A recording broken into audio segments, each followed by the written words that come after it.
Hello guys, today I'm going to show you how you can rearrange your home screen in ZTE Blade A73.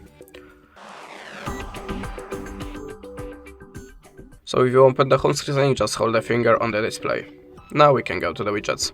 If you want to add any, just choose it from this menu, hold the finger and swipe to the up and choose the place on the home screen. If you want to remove that, just click remove. The next way, the effect, this is the effect when you're swiping the pages on your home screen, so tap on anyone to play the preview, choose your favorite one and just go back to approve it. Now we can jump to the personalizations. As you can see, they have app icons, so if you want to manage it, you can do it here. Just select your shape and click on apply.